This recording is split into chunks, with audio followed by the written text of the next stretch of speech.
Hi, everybody. Welcome to episode 27 of A Fern Between Us. We are two of the four owners of Vivac Winery. My name is Jesse. And I'm Michelle. Welcome, everybody. We are going to do a little check-in and then do our tasting of Cabernet Franc and then jump into your weird, wacky questions. Thanks for sending those in. So it's going to be a fun episode. Weird and wacky because these are weird and wacky wines, or what? Or what's the theme here? Yes. Okay. I thought that through and was like, that's good and connects. No, just happenstance that, people like to send in some really unusual questions, which makes it really fun for us. And we've been learning a lot alongside you guys. Cabernet Franc, because of a couple of things. We still have a few cases left, literally just a few. Yeah. At our Dixon tasting room. I think we pulled everything from Santa Fe, didn't we? Is that the one here in front? That's this one. Oh, man. You know, I still am doing it. No, that's right. Your tasting order is on my side. But Cabernet Franc, I think, is really one of the most amazing grapes that I think is highly underrated, but people are starting to really kind of... Overrate it? Or rate it? Yeah. Rate it, period. They're starting to catch on. If you're underrated, does that mean that rating it more would mean rating it? Oh. I don't know how this works. Anyway, one of these recent episodes, it was a question, if you were a wine, what wine would you be? And I said I'd be Cabernet Franc.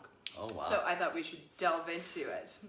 All right, well, what do you get here, babe? Oh, I don't know. I haven't tasted it yet. I would like, as I'm starting to smell and taste, for you to give us an update of, it's the final collection of grapes and crush.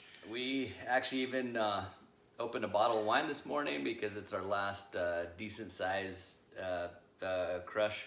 We do have like probably another couple 100 pounds coming, but we're not counting that. We're saying this is the last official day of crush for us, which is pretty rare that it would be this early, but it's all in.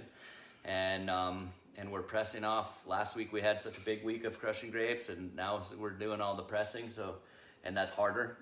so we're Chris and Francisco and I are exhausted today, but we're good. We're most of the way through everything. Tomorrow we'll press off most of the other stuff. And Cabernet, that was the big one today. Ooh, yeah.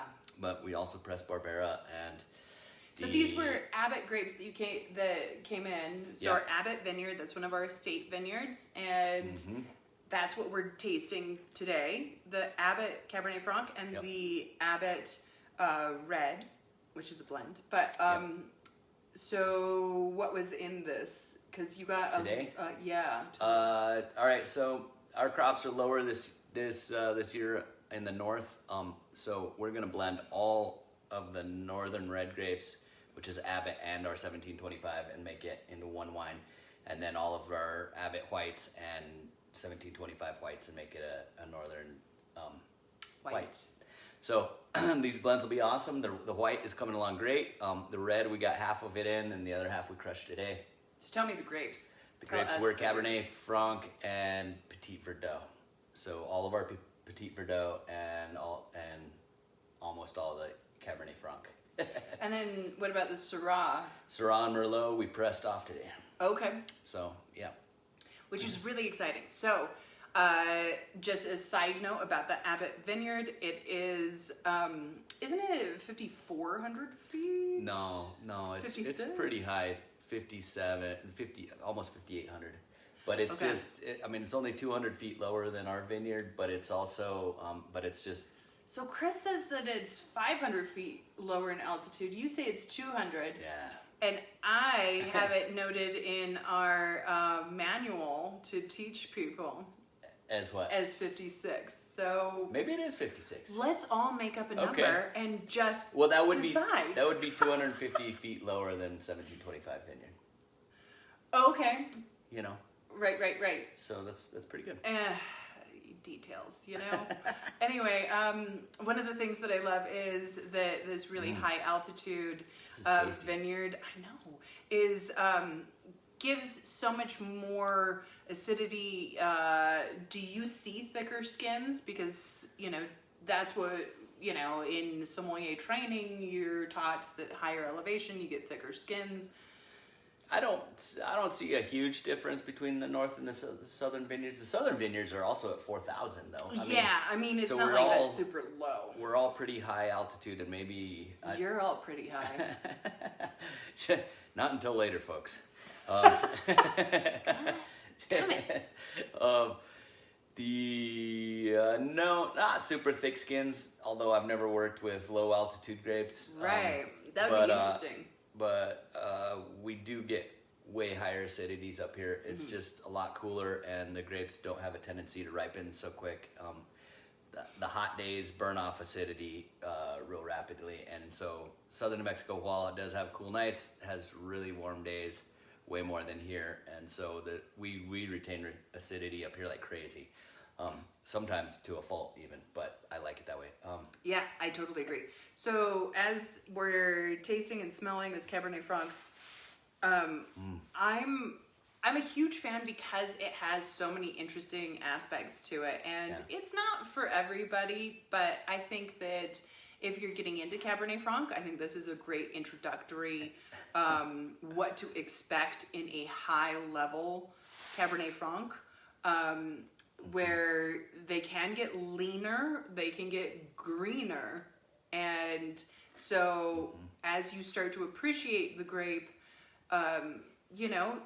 this is a good place to start as far as you can go into Cabernet Francs that are a little bit more jammy, a little fuller bodied. They have some of the aspects that we're talking about, but this to me is really what we're looking for in a Cabernet Franc. You're smirking. I thought of a joke that would get me in trouble. Oh. So I won't tell it. That's remarkable that you're not going to. I love it. What else we got? We have the Abbott Red, which is a combination of the Abbott Syrah and the Cabernet Franc, which I think is really a fun. It's 2 different years. Yep. So in the same way the birds got to all of the grapes up here in the north, we are combining them in a whole new way this year. Well, in 2018, we also got a short crop from the Abbott Vineyard. So the reds came together and we got the Syrah and Cabernet Franc as a blend. Yep. I love it. You can taste the Cab Franc in there. Like crazy. It's really good. Yeah, you can smell that peppery too, which is, that's an interesting thing, is that it's a different peppery than Syrah peppery. Yeah. Right? Yeah, it is, and I can't describe the difference, but I can't describe it, but I can taste it when I taste it. Yeah, so for me, like, Syrah is like black pepper, and Cabernet Franc is more like bell pepper.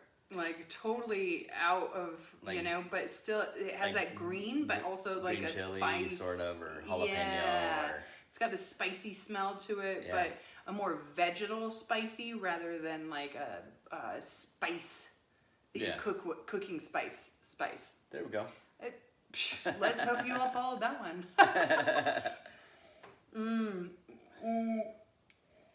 Did you follow that one? Much darker fruit.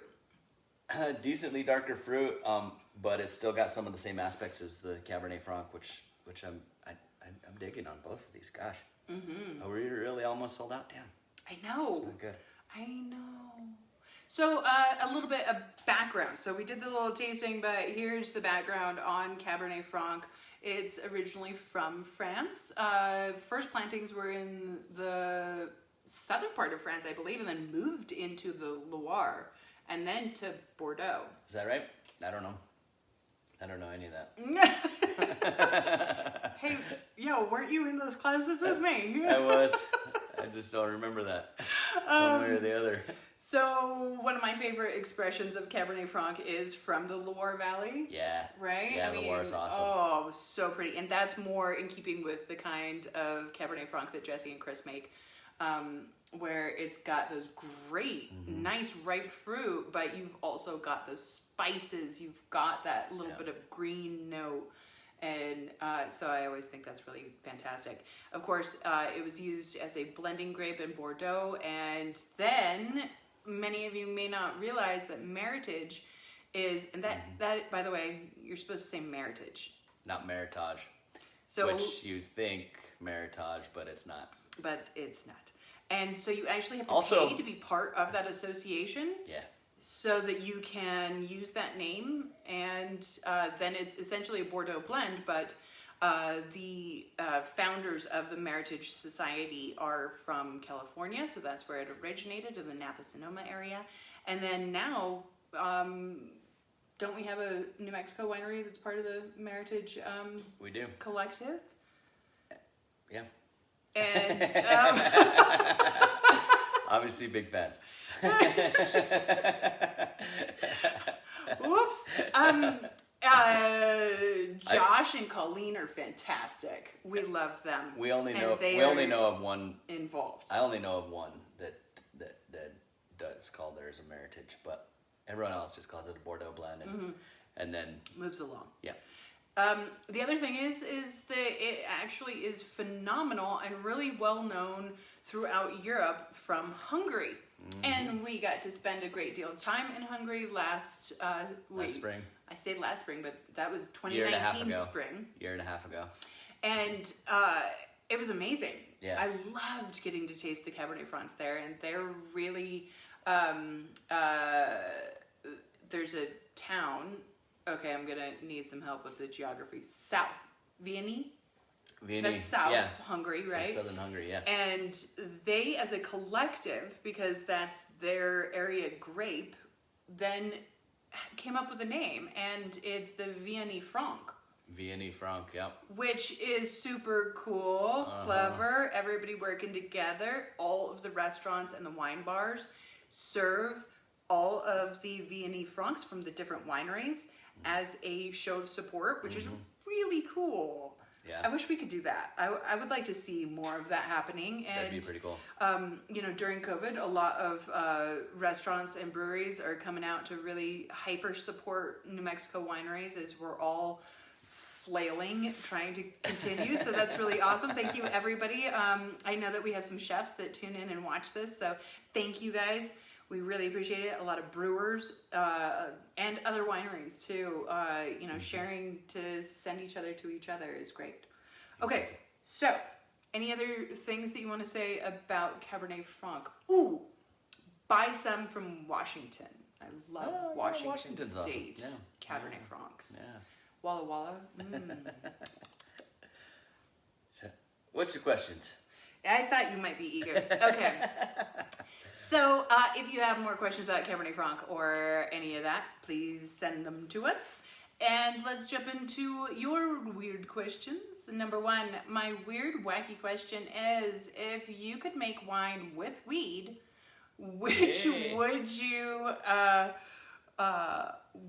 you taste more, the weed or the wine? And then as a secondary, is that something that we could sell, and is it legal for us to try? So we've got 3 in 1 here. Okay. And I'm excited about this question, actually. We've been looking into this. There's a handful of wineries here in New Mexico that are very, very interested in this. You don't say. I'm going to start from the last question. Is it legal? No. It's not legal yet. I don't know if it'll ever be legal, honestly. There, CBD, we can absolutely do CBD wine since today, no problem. That's, I mean, you better. I don't even know if you need to permit it. Right. Well, TTB probably wants I don't something. I don't know, but it would be easy, and we can absolutely do that. And I've kind of wanted to even, but that's not really. I'm a huge proponent of CBD. Yeah. I take it all the time. It's very helpful. But I'm guessing this is not what this person's asking. That is not. So, one of the things that sparked my interest in this was there was a group of. What sparked your interest? Hey, Sparky. there was a group of rebel winemakers in Napa Sonoma area back in the 70s, and they used to like have like throw these wild parties, and like they had marijuana infused, or we would call it now cannabis infused wines that they would bring to these parties and like show off to each other and stuff like that. Happening for a while. Yeah, and I know there are people doing it.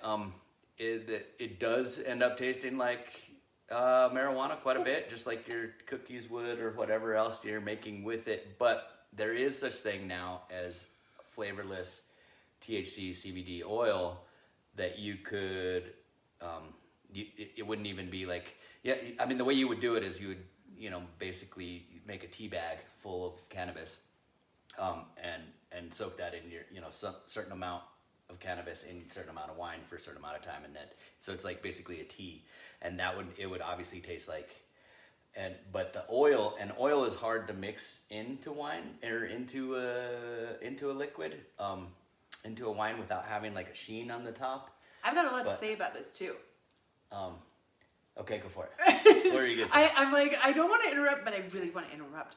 So in 2019, at the beginning of January, we were out in Sacramento at the wine Unified. Expo? Unified. And Unified Symposium or Unified. And Liliana and I took a whole class on exactly this and how to do it properly and what the new advanced techniques were that were being used, and specifically talking to Rebel Coast Winery.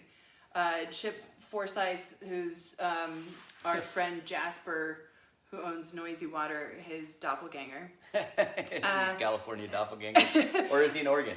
No, he's California. Yeah. But so he has become a pro at making THC infused wine that doesn't taste like THC or marijuana or cannabis, but tastes like wine.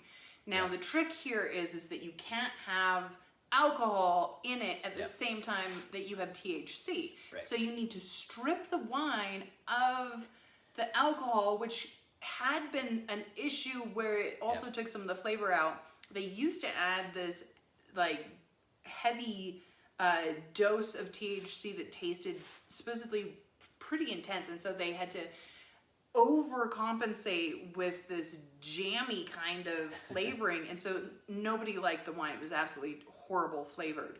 And they have been using this new solution, which is not oil based, that adds, so they strip the wine in a new process that leaves the flavor of the wine, and then they add this non-flavor component THC to it. And it disperses correctly through the wine, which is really, really important, right? So you don't want to like pour yourself a glass and then by the time you get to the bottom, that's where all the THC is. Like that would be horrible. Yeah. And so it actually disperses throughout the liquid. And so in that scenario, you're buying a cannabis product, but not an alcoholic product. Yes, but it tastes like a fine wine because he actually had been making fine wines prior to this, which is, I think, a very important part of if you want it to taste like wine. And realistically, it sounds like you're not going to get alcohol and THC in the same product, no matter what you do. Legally, it's just such a nightmare legally because they're how do you know what's causing a problem when there inevitably will be a problem? I mean, people overdrink or people over THC themselves. I don't know what you call it, but yeah, I call that a night with Jesse. No, I don't do that because that would be illegal. But they, I think I don't think they're gonna ever have the two at the same time. I can't see anybody. I highly recommend that you go out to California where it is legal to buy Rebel Coast. They're a great company. They're really fun. You should. But you're not going to buy it in a regular store. You're going to in a dispensary. Exactly. And they also have started making spritzers. What are the hard ciders? Oh, really? Cool. Yeah, they're all over it. Anyway, they are all over it. Those guys are. Next question. How do I chill wine quickly, or if I've had my red wine in the fridge, warm it up quickly? And this is a great question. It is. It's a solemn question. Do you want to answer? Well, the technical side of it, I'll maybe answer that, and then we can go into what we do at our house. The technical side is that you take a white wine and you plunge it into an ice bath so that it's completely covered, or if you're, it's been, you accidentally over imbibed and you left it out maybe last night, I don't know. Don't submerge the cork once it's open, but get as much of it, including the neck of the bottle, submerged in ice water, and that goes very quickly. Water, in your fridge, it's air temperature is what's cooling it. Water transmits temperature 25 times faster than air. So same would go for heating it back up. Just get a room temperature bath. Room temperature bath. I don't know what you call it. Warm bath. Warm water bath. But don't make it warm. Make it 65 degrees or 75 degrees or something like that, and that'll heat it back up pretty quick. The other thing is with your red, you can pull it out, put it on the counter, especially if you are dying for that first glass of wine, and then hold it in your hands like you're not supposed to, right? Like this is not the correct way to hold your glass because it warms your wine up, and then you can swirl it around. And that'll warm it up pretty quick. Yeah. A couple minutes. So there is that too. Glass by glass. Exactly. We also have like this cool gadget that we sell at the tasting room. That's a side note. I'm not trying to do like a bunch of plugs, but if you want one. It's this cool thing that is a cylinder that you keep in the freezer for your cold whites, that then once you uncork the white wine, you plunge it in. Yeah, and you have to take a glass of wine out, yeah, and then it has its own little cork on it, and its own pour spout, so that it just tips out. And as the wine moves around the cylinder that's frozen inside it, it actually chills it down very quickly, which I like that too. Yeah, and then of course, like you want to go like really ghetto easy, you just put an ice cube in your wine. That's ghetto easy. If you're not sitting there doing critical analysis, all right, that works for a lot of people, and including us. And they now make, just like they make those little cubes for your whiskey that you can keep in the freezer, they now have ones for wine as well that don't impart flavor of any sort. And we should sell those maybe. I know, I was thinking this too. And there's also, the idea of putting some ice in your glass to chill your glass a little bit more. That'll help. Helps a lot, actually. And some people actually, we had a little bit, no judgment. If you're drinking wine, drink wine and drink it the way you want. It's not necessarily going to be the most highbrow, but a lot of people I see on social media, they actually freeze grapes and throw frozen grapes into their white wine. So chills it down, the fruit absorbs the alcohol. Win-win. Wow. Yeah. It's like a cheap wine version of the worm at the bottom of tequila or whatever. All right, we're gonna move right along. Here's kind of a cheeky question. Cheeky. So, yeah. We talk about derrieres here. No. Cheeky is in like, This question is: are you guys the same way with each other when you aren't filming, or is this for us and it's all an act? Which I thought that was really kind of funny. Yeah. One, thanks for thinking that we were that professional to put on a show. I'm a bad actor, so I couldn't do that if I tried. Maybe sometime, not today, but sometimes maybe we're more amped up, high energy on the show than we would be. Obviously, we're coming home. We're trying to get the information out to you guys and trying to be entertaining a little bit, but I don't think we're the same. Yeah, a lot of our friends and family, especially during COVID, have actually said that they feel like they're just hanging out with us. Yeah. And I feel like this is how we are when we go to a friend's house, or when we used to be able to go to a friend's house, or yeah, we're just us. we're not gonna get in a fight in front of y'all. We hope. In this 30 minutes, but maybe. But that does occur in real life occasionally, of course. But other than that, I'd say you're seeing us. Yeah. I mean, I do. This is the one day a week that I do put on regular clothes and put on like full makeup and do my hair. So I get it if, maybe it looks like we're staging something. It's called I have makeup on in my house, but... Nice. But we actually really like each other, and we actually think we're really, We do. And we laugh with our daughter this way, too, and give each other a hard time, and, I don't know. Yeah, It's good. So hopefully you keep watching the show and appreciate it. Next question. Are you guys, no, wait, sorry, I can't read from far away. I'm getting old. 4 is, what's your favorite step of winemaking during the process before it's complete? I like this question a lot. I love what we're doing today. It's the hardest day physically, but to me it's the most rewarding. The crushing or the pressing, because you did it all. I know. The pressing, because that's mostly what we're doing. Okay. Because that's the biggest. But as soon as that, when we crush the grapes, we put them in the tank, and then we ferment them, and then we put them in the presses, and so what's flowing out is the first day that I really call it wine. It's not juice anymore. Like we talk about it. Yeah. We actually even talk about our wine being juice, but we actually think of it as juice until the day that we're pressing, and then when we're pressing, we're like, that's wine. And often, I mean, maybe not every time I'm pressing, but often we'll end up having a couple glasses of wine throughout the day, just straight out of the bottom of the press. It's funky, it's rustic, there's a little bit of sugar in there.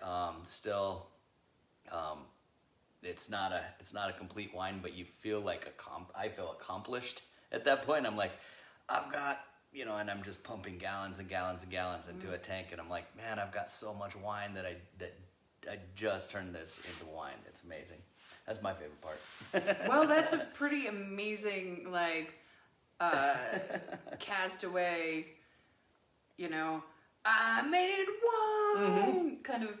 It is a moment like that, yeah, a little bit. Sure. That is spectacular. More than a little bit, maybe a lot of it. And you're also getting to see, because of your education and your ability, that you and Chris are able to see any issues or nuances and feel really proud that it went through fermentation really well, and that it's showing beautifully and project into the future, which I think is such a awesome. And anybody who walks up on us, the first thing we do is we go get a glass and right out from the pour spout of the press, and we just hand it to them immediately. I turned that off too. How do you turn off all the notifications, do not disturb, the silence, all of it, and it still will pop up with something?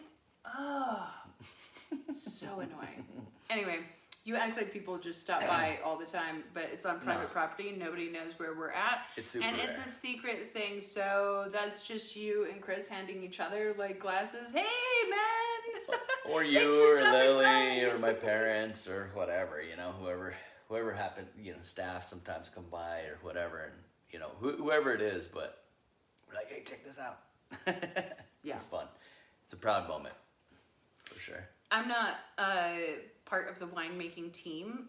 Neither is Lily, but I think we both really appreciate nuances like that, getting to taste the juice itself. One of my favorites is when we get to taste some of the barrel. Oh, yeah. Things that have been in barrel for just enough time. They're starting to show really well, and they're not ready to be in bottle yet. I love that. Everyone loves barrel tastings. It's fun. Even though it's not as fine as the wine in the bottle, but... It's never like that, but it's like a sneak peek. Yeah.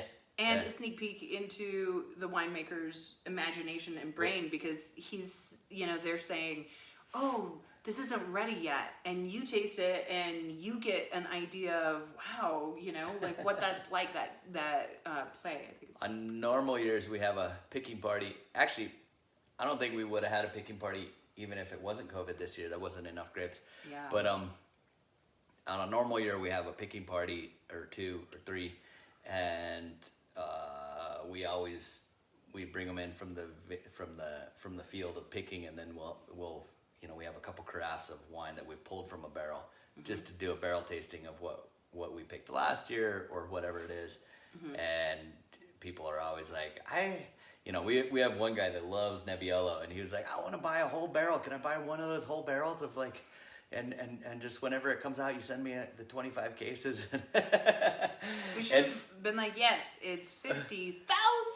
We kind of did tell him yes, but we also never came with a price. We talked a couple times about it, and then the next year he says, well, we never talked about that barrel, but what about this next barrel? I don't know. It's interesting though. I am particularly fond of the Nebbiolo, so if he gets a barrel, I get a barrel. All right.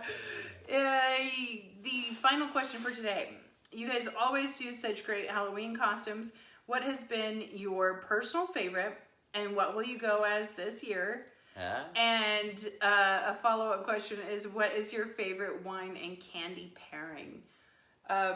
We do always have an annual Halloween party, and this year we are not because, of course, COVID. We usually pack the house. There's not much room to sit, stand, or anything else, but it's a great time. So it's not appropriate for us to have our annual Halloween party. So I was really grateful that this question came in, actually, because the timing is perfect. But we are hoping people still come and socially distance and, you know, do a tasting or have a glass. And if you come in costume, you get half price on your glasses of wine or beer. We do have a nice selection of beers on tap too.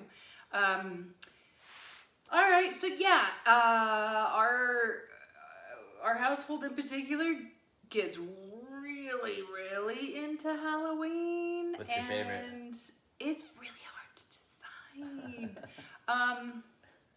So last year we went as like a Victorian family, and the 3 of us had like innkeeping costumes, but we were ghosts and dead, and we had died in different ways.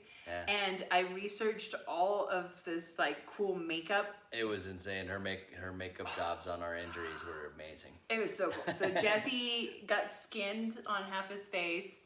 I got hit in the forehead with a hammer, and our daughter got sliced open, and they were very graphic. I'm not gonna lie, but they were so much fun to create, and they turned out so cool. It was that was really fun. You think that's your favorite? Makeup wise, for sure, because that was, I felt like whoop whoop. Yeah. But my personal, I feel like when I went as the birds. Yeah, that was really good. I feel like I nailed that one. Yeah. What's her name? Why can I? Tippi Hedren. Tippi Hedren from the birds.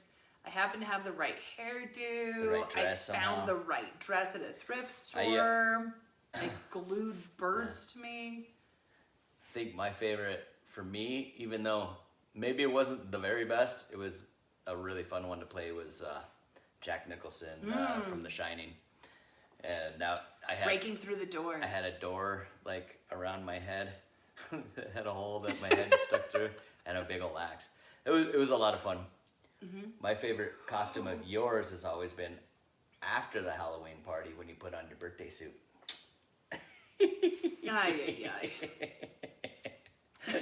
Sorry, guys.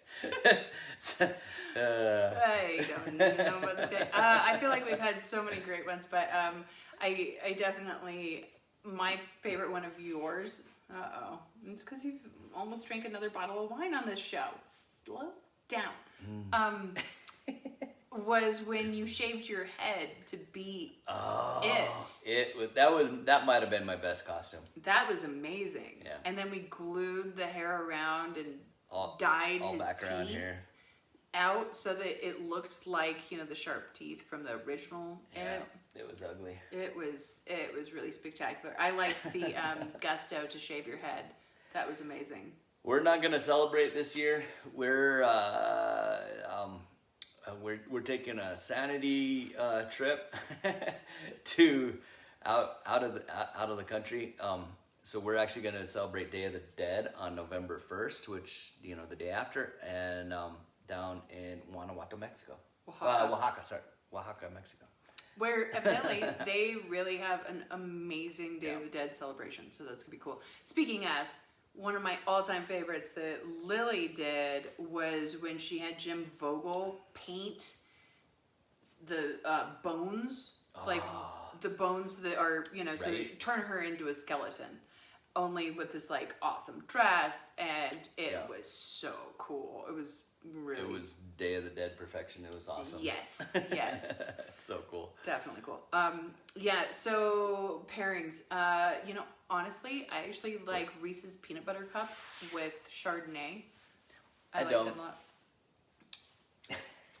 Do you have any candy pairings? I don't. I like candy and I like wine, but I do them separate. I do them separate. But the point is, I can't. I just can't. It tends to overwhelm the wine. Really brownies, and red wine. You're set. Well, yeah, but that's not candy. Trick or treat. Come on, trick guy. or treat. You can't come up with anything. Bubbly is always good with some of your candy options, especially the fruity ones. Beaujolais works out pretty well with some of the like candy bars. I also think if you can go big, bold, and heavy, it kind of like slams down the sweetness. I don't know. Oh, I don't know. Fun. All right. Evidently, when he said he wasn't going to celebrate Halloween, he meant wah, wah, on everything Halloween. Anyway, if you care, I could come up with some pairings for you. Tell me what your favorite candy is, and I'll come up with something. Whatever. Okay, so we're wrapping up. Any final thoughts? No, I think we did. I think we handled it. All right. Next week, we have a very, very special guest. Do you know who? Or maybe two. Nope, just one. I think we got... next week we'll have 3 of the 4 owners of Vivac Winery. Yes. We will have winemaker Chris with us. And so we get to ask all of the questions that maybe you guys have already asked us that you would like to hear from him. Any kind of sibling rivalry questions, maybe? That might be fun. There's no sibling rivalry. I don't think. Maybe. Let's hear from Chris. And hopefully at some point, because of the way we do all of this, it's just too hard to have 2 people on a computer, have it sit up, work right. Hopefully, if enough of you write in, we can talk Lily into coming on her own episode. Ooh, we want Lily. We want Lily. Right? Exactly. Yeah. And we'll be tasting 2 vintages of Alianico. We've just released the new one. Cool. Wine Club members are going to be getting that soon, so there's a little bit of delay here. But starting by Monday, we're gonna send it out on Monday. So hopefully some of y'all Wine Club members will have it. Yeah. So if you want to taste along, go and pick it up if you are in the local vicinity. Well, cool. All right, guys. Thank you so much. We'll see you next week. Cheers, guys.